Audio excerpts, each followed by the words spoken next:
Alors, nos prochains invités, Maître Nathalie Dubé, notaire, associée chez Mallette. Bonjour, Nathalie. Et Régent Lemieux, qui est comptable et associé chez Mallette également.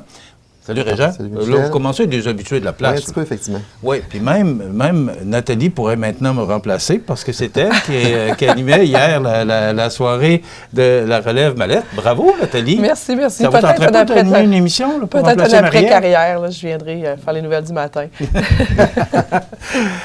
Hier, c'était la 14e édition de la relève Mallette. C'est quoi exactement, là, pour les gens là, qui nous regardent ce matin, c'est quoi exactement la relève Mallette? Peut-être une historique un peu par rapport à ça. Ça fait quand même 14 éditions qu'on fait. Au départ, l'objectif, c'était vraiment de souligner la relève sur le territoire. Il faut comprendre que la relève demeure quand même le moteur économique de la région. Et on trouvait que, dans le fond, puis les statistiques le prouvent, que le taux de réussite des gens en affaires et le relève, 66 d'échecs qu'on retrouve au Québec en général. Et on s'est mis en collaboration de dire il faut faire sortir cette jeune relève-là, il faut les faire connaître. Parce que quand tu es en entreprise, tu demeures un peu émitouflé dans ton entreprise à travailler au quotidien. Donc, tu n'as pas nécessairement la chance de faire des collaborations, de suivre des formations. Donc, nous, on voulait au départ souligner cet élément-là, l'importance de la relève sur le territoire. Et également aussi à l'époque, on avait une formation qu'on donnait à ces jeunes-là en collaboration avec le Cégep de la Pocatière. L'objectif était tout simplement de venir réduire tout simplement ce taux d'échec-là qu'on retrouve en général au Québec et l'améliorer. Et on peut se dire, après la 14e édition, on sent vraiment que la relève sur le territoire, c'est bien parti. Bon, mais tu parles d'amélioration, Régent. Est-ce que vous l'avez vraiment amélioré? Est-ce que ça s'en vient? Parce qu'on le sait que c'est le gros problème des entrepreneurs aujourd'hui, la relève. Est-ce que cet événement-là fait que la relève s'améliore? Quand on écoute les commentaires des gens qui passent au concours du prix de la relève Mallette, il y en avait beaucoup qui étaient là hier, là, ils nous mentionnent que l'importance qu'elle a apportée dans leur entreprise. Donc, un petit tape sur l'épaule fait du bien pour être capable de continuer au quotidien là-dedans. Mais moi, j'ai la chance de parcourir le Québec avec le Mallette et je me rends compte que sur le territoire de Montmagny-Lillette, on voit beaucoup de transferts de relève qui se réussissent dans les personnes familiales, mais aussi, on voit qu'est-ce qui est différent un peu, parce qu'à l'époque, les transferts se faisaient de façon familiale. Donc, c'était des enfants du père aux enfants ou la fille. Mais là, aujourd'hui, on voit vraiment une relève familiale, mais avec des intégrations d'employés clés dans les organisations. Donc, on sent une ouverture des gens à vouloir intégrer des éléments clés qui permettent d'assurer un meilleur succès du transfert d'entreprise. Parce que c'est pas vrai que les enfants ont toutes nécessairement les qualités d'entrepreneur du père ou de la mère. Ça ne veut pas dire parce qu'on est dans l'entreprise qu'ils sont nécessairement entrepreneurs. Effectivement, qui ont nécessairement toutes aussi les qualités dans la gestion, les ressources humaines, le marketing, etc. Puis le fait de joindre des personnes clés dans l'organisation, moi, on sent vraiment qu'il y a une meilleure réussite qui se fait de ce transfert-là sur le territoire. Nathalie, ça fait quand même plusieurs années que vous êtes notaire. Est-ce que vous sentez que cette relève-là se fait par rapport aux successions? Est-ce que, comme notaire, vous voyez que...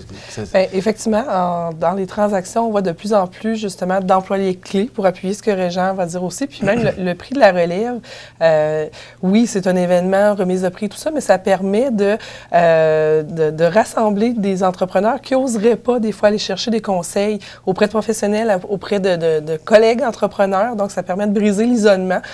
Puis, chaque petit entrepreneur, on en a vu hier, il y a quand même oui, il y avait des grandes entreprises, des moyennes, des petites, mais d'avoir un premier contact qu'on a initié par ce concours-là, puis tout ce qui entoure le concours, donc permet d'aller chercher des alliés. Puis l'entrepreneur qui est dans son entreprise, puis qui fait soit essayer de démêler une fin de mois, ça peut être aussi banal que ça, ou un client insatisfait, comment je l'aborde et tout, mais là, il s'est fait des contacts lors de cette journée-là pour appeler un partenaire d'affaires, même si on n'est pas dans le même milieu, pour être capable d'avancer puis de voir le problème qu'on voit gros plus positivement puis avec des solutions.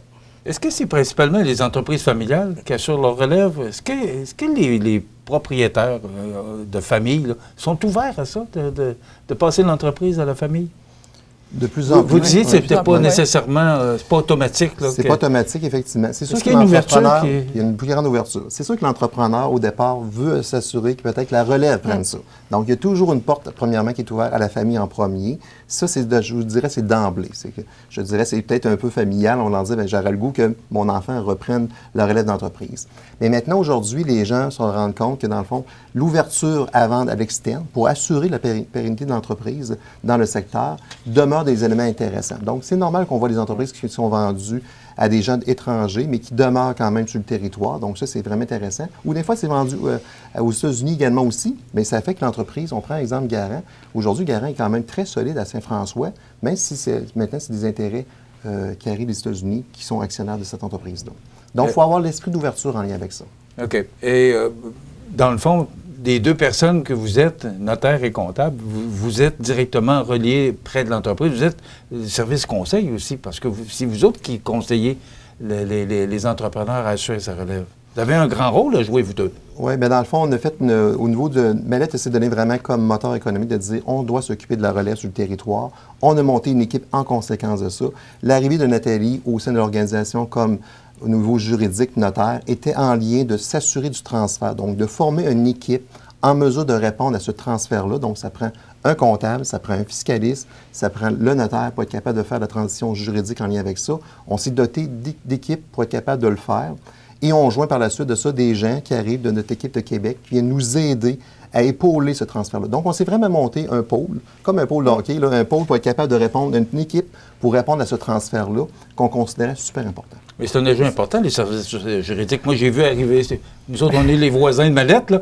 Alors, on a vu arriver les services juridiques, mais c'est un service qui est très important par rapport à tout ce qui se passe au niveau de l'entreprise. Oui, exactement. C'est qu'on essaie de faire valoir auprès des entrepreneurs. Donc, oui, il a besoin d'une équipe multidisciplinaire, ce que Mallette est, alliant, comme on a dit, les services conseils, le juridique, la fiscalité, la certification. Donc, faire en sorte qu'il a tout sous un même toit. Puis des réponses rapides, puis on s'assure aussi du côté humain de la transaction.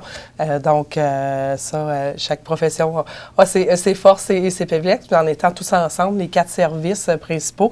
Donc, ça assure une meilleure continuité du dossier, de la transaction. Puis on le voit beaucoup, les gens veulent être accompagnés lorsque ils transfèrent leur entreprise. C'est comme un de leurs bébés, là. Souvent, ils ont ouvert la boîte de l'ordinateur pour faire leur comptabilité ou ont acquis leur première machine, l'ont commencé dans leur garage. On en a vu hier des candidats comme ça, que ça a commencé dans le garage familial pour grandir par la suite. Donc, ils veulent avoir des gens de confiance autour d'eux et vraiment s'investir dans leur métier, leur business, leur entreprise à eux et pas s'occuper des fois de l'auto, mais d'être guidé comme il faut là-dedans. Apple, ça a commencé dans le garage. Hein? Oui, effectivement. Oui. On va s'arrêter, je fais durer le plaisir parce que dans quelques instants, on va annoncer justement les gagnants avec Nathalie et Régent et on va expliquer exactement c'est quoi le concours. On fait une courte pause et on revient avec Nathalie et Régent, nos invités aujourd'hui. Alors, je vous rappelle nos invités aujourd'hui, Nathalie Dubé et Régent Lemieux du groupe Mallette qui viennent de nous parler de la 14e édition de la Relève Mallette qui se déroulait hier. Nathalie ou Régent, c'est quoi exactement, là, comment ça fonctionne la Relève Mallette? Avant de passer au dévoilement des gagnants, là, comment ça fonctionne? On a 2 catégories, dans le fond, qu'on touche, les futurs entrepreneurs et on a également aussi les entrepreneurs. Donc, les futurs entrepreneurs, ce sont des gens qui vont partir une entreprise sur le territoire. Les territoires qu'on couvre, c'est les MRC Montmagny, MRC Lillette et on a rajouté également aussi Bellechasse dans les MRC. Donc, si on a l'intention de partir d'une entreprise sur le territoire ou reprendre la relève d'une entreprise au cours des prochaines années, ils ont le droit de participer au concours et de gagner 3 000 $ en service Mallette. Donc, c'est une façon de venir initier la relève qui s'en vient dans l'organisation d'une entreprise. Ça, c'est les futurs entrepreneurs. Tandis que l'entrepreneur réseau, ils ont déjà acquis des actions dans l'entreprise. C'est déjà fait. On parle au moins de 20 % d'actionnariat dans une entreprise sur le même territoire. Et également aussi consacrer la majeure partie de son temps dans l'entreprise et de créer des emplois. L'objectif, c'est de créer des emplois aussi sur le territoire, qui est un autre critère qu'on retrouve là-dessus. Puis, bien sûr, avoir une bonne santé financière de l'entreprise qui est partie là, pour être capable de démontrer que l'envol est parti de bon. OK. Ça, c'est nos critères de base. Bon, il y avait un jury. Oui. OK, ça a été fait devant un jury. C'est que les gens pouvaient s'inscrire. Après ça, il y a un jury qui a procédé avec certains critères. Là, effectivement. Pour le... Toujours bon mot. Oui, merci. Toujours ça m'arrive de chercher mes mots. Maintenant, c'est mérité, ces prix de la relève Mallette pour l'édition de 2024? Je vais revenir sur le jury. Le jury est vraiment externe à Mallette. C'est vraiment des entrepreneurs de la région qui sont sélectionnés là-dessus. Nous, comme associés, on ne connaît pas les candidats, on sait qui sont les jurés, mais on ne fait pas partie du processus de sélection. C'est vraiment des entrepreneurs de la région qui sont jurys d'année en année, c'est jamais les mêmes, qui s'impliquent vraiment en temps, implication. Oui, cette année, c'était M. Francis Fréchette du groupe automobile Fréchette-Thibault, Mme Jaëlle Saint-Jacques de Iris et M. Jean-Guy Saint-Pierre d'usinage Lillet. Donc, 3 entrepreneurs bien implantés dans nos régions respectives qui ont été emballés de faire cette journée-là parce que ce sont des entrepreneurs dans l'âme. Donc, de voir justement des jeunes, des moins jeunes qui se sont lancés, qu'il y a une continuité. Donc, ils étaient très emballés de ça. Ont eu beaucoup de travail cette année pour faire la sélection, puis bien entendu, sont appuyés par les critères d'admissibilité. Maintenant, qui sont les récipiendaires? Roulement de tambour. Dans le fond, on a reçu 20 candidatures. Là-dessus, il y en avait 16 qui respectaient les critères du concours. Donc, ça, c'est la première chose qu'on vérifie. Parmi les 16, il y avait 7 futurs entrepreneurs et 9 entrepreneurs qui ont été sélectionnés par les jurys. Je peux nommer peut-être les futurs entrepreneurs en premier. Tout d'abord, on a Jade Fortin des Vilains Lapins. Donc, les Vilains Lapins sont situés à Lillette, dans le fond, qui ont gagné le concours. Ils ont ouvert un café. Ils se sont rendus compte que dans le secteur de Lillette, il n'y a pas nécessairement le matin un endroit pour aller prendre un café, pour aller jaser, etc. Ouais. Je pense que ça a été un élément intéressant. Puis, qu'est-ce qu'ils ont un peu distingué? Bien, ils ont un lapin dans leur entreprise qui fait un peu la renommée de ce café-là. Puis, je vous dirais aussi l'accueil, tout ce qu'il a, également aussi le goût de vouloir développer peut-être ces franchises-là à grandeur du Québec, là, des Vilains Lapins. Donc, ça peut être vraiment intéressant. Par la suite, comme deuxième récipiendaire, on a eu Patrick Arsenault et Noélie Leduc de LC Traiteur qui sont situés, les autres, dans Bellechasse, à Beaumont exactement. Donc, les autres ont ouvert un service de traiteur basé beaucoup sur les valeurs familiales, qui ont voulu vraiment s'assurer que le service de traiteur avec peut-être un peu simple, mais sophistiqué un peu dans la nourriture qui sont présentées à des gens qui sont intéressés de recevoir ce service-là. Donc, très motivés comme entrepreneurs. Veulent se démarquer également aussi dans leur domaine, parce que le traiteur, ça reste quand même un service commun qui peut être assez simple, mais on peut aussi l'adapter pour le rendre intéressant. Et le troisième, c'était Steve Bernier, Michoud-les-Appalaches, situé à Notre-Dame-du-Rosaire. Donc, Steve, dans le fond, change complètement de secteur. Il était dans le domaine des ventes au niveau de Maison La Prise, revient dans un secteur complètement On revient à leurs amours, dans le fond. Oui, on apprenait qu'un food truck aussi, qu'on n'était pas au courant de ça. Pas au courant, effectivement. Ça, c'est intéressant à mentionner, Michel, parce que plusieurs ont découvert hier des entreprises qui ne connaissaient pas du tout sur le territoire en disant « Ah, ça existe ce service-là ». Et il y a déjà des liens d'affaires qui se sont créés hier en lien avec ce service-là. Ce service-là, mais aussi les produits, parce qu'on a appris aussi que des produits qui se vendent qu'on n'est pas au courant nécessairement. Fait que Steve ouvre bientôt là, son entreprise dans 2 semaines. Ça va être ouvert au public. Sur Notre-Dame-du-Rosaire, possibilité que le food truck se promène également aussi sur le territoire pour aller en entreprise pour les activités sociales, etc. Donc, 3 belles futures entreprises là, qui ont marqué hier le jury. OK. Maintenant, dans la catégorie entrepreneur? Oui, la catégorie entrepreneur. Donc, les premiers gagnants, Thomas Bélanger et Anne-Sophie Dumas de Fleuricat. Donc, eux, c'est vraiment, ont repris les serres. C'est des gens de l'extérieur de la région, donc qui l'ont bien mentionné hier, ont vendu maison, changé les enfants d'école et tout ça pour s'établir dans notre région à nous et reprennent justement l'entreprise de Fleuricat en collaboration avec l'ancienne propriétaire. Donc, vraiment un beau fleuron pour ce secteur-là de notre région. Ensuite, nous avons Marc-André Prévost de Prévost Tech. Donc, lui aussi, donc à Saint-Fabien-de-Panay, donc mon village d'origine. On le souligne quand on peut le faire. Donc, un besoin, justement, dans les paroisses auto. Puis, ça lui permet de couvrir aussi le secteur de Bellechasse jusqu'à Saint-Pamphile. Donc, le positionnement était stratégique pour ça, vraiment bien couvrir les 3 MRC que l'on dessert, nous aussi. Et Charles Caron-Marquis, Antoine Dubé-Caron et Steve Giroux, les Industries Caron. Donc, une relève familiale et l'intégration d'un employé clé. Donc, on a vraiment le mix des deux dans cette entreprise-là.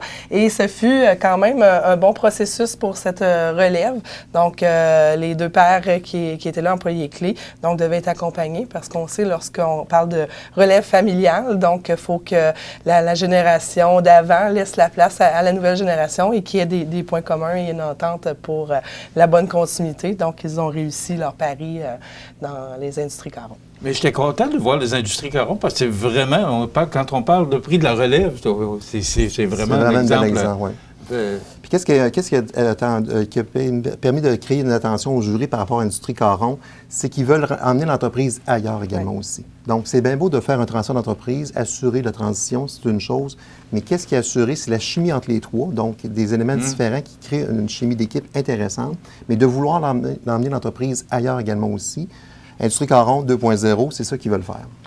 Il y avait un prix coup de cœur du jury. Oui.